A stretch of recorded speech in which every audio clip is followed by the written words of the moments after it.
Hello, my name is Jay Dwyer. This is a recording for my inquiry class at University of South Florida, Sarasota, Manatee. I'm going to be telling you about my research proposal and mainly what my community involvement was. Give me one second, I'm going to get a drink. Product placement. Anyway, Burger King, give me money. What I did for my research is looking at poverty and hunger and the multiple aspects of the complex issues which are poverty and hunger. First, defining poverty in terms of economic, human, and multidimensional.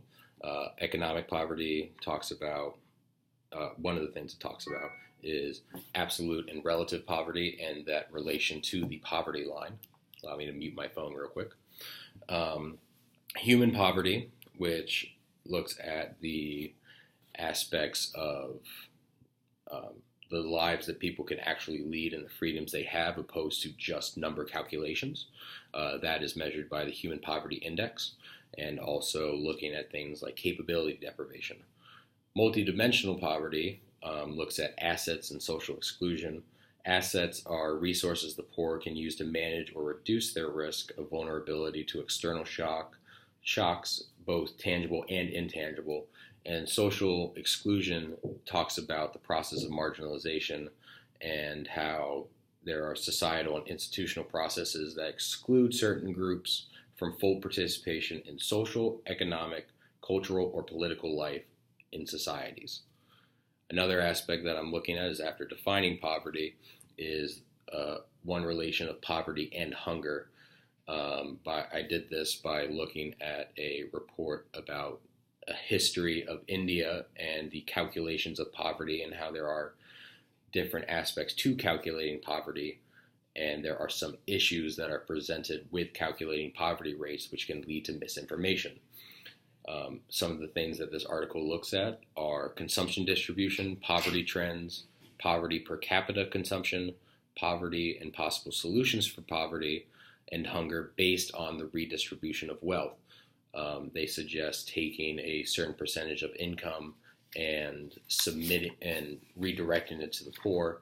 For example, in 1999 to 2000, poverty in India could have been solved with the redistribution of 256 billion rupees, which would be that would be great to cure poverty, wouldn't it? The last thing that I look at is hunger. Specifically the influences of state-specific hunger rates within the United States. This study was used multiple regression analysis as well as a standardized method to look and calculate poverty and different of hunger and different aspects that influence that hunger.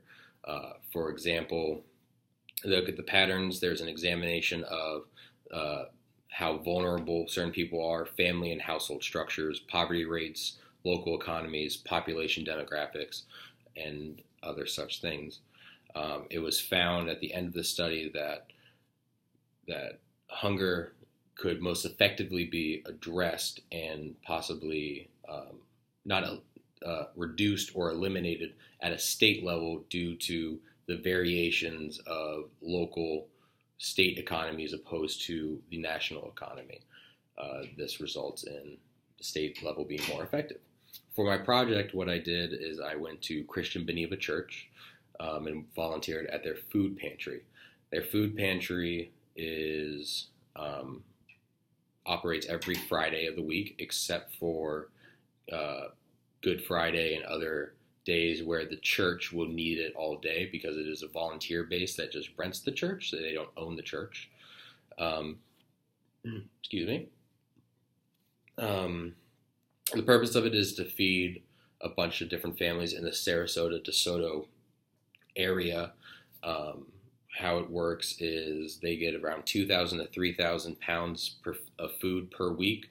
On Thursday, we show up around 1 o'clock, unload the truck, and then go through all the food and sort it, make sure that it's still good and everything like that, because we don't want to give anybody spoiled or not coated food. After separating them and dividing it into different sections, When people arrive on Friday, there is a random lottery to draw the order of which people can go. They guarantee up to 40 people being fed, and after that, it is who they feed as many people until they run out of food for that week. People that come have to be a resident of Sarasota or DeSoto County. Um, as a result of that's the deal that they have with the food distribution, is that what they have to do. They're only allowed to come once every 4 weeks to make sure that a bunch of different people can come and get access to the food, so it's not feeding the same people every time. There are multiple food pantries around the Sarasota, DeSoto, Manatee area that offer these kind of programs, but I chose this one. It's all volunteer run. Most of the volunteers are 70 and older, with the exception of me and one other person. Yeah,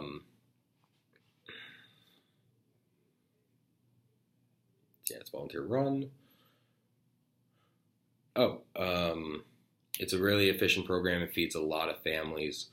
It helps feed. I just said it helps feed multiple families twice. Good job, me. Anyway, there's a large demographic. It helps both. It doesn't discriminate between age or anything like that. Looking at the actual demographics of people that come, because they record that information. It's anywhere from single mothers, double family, people that may have just lost their jobs and they're on tough times, people who are struggling to get food for just short periods of time. It's a very efficient program.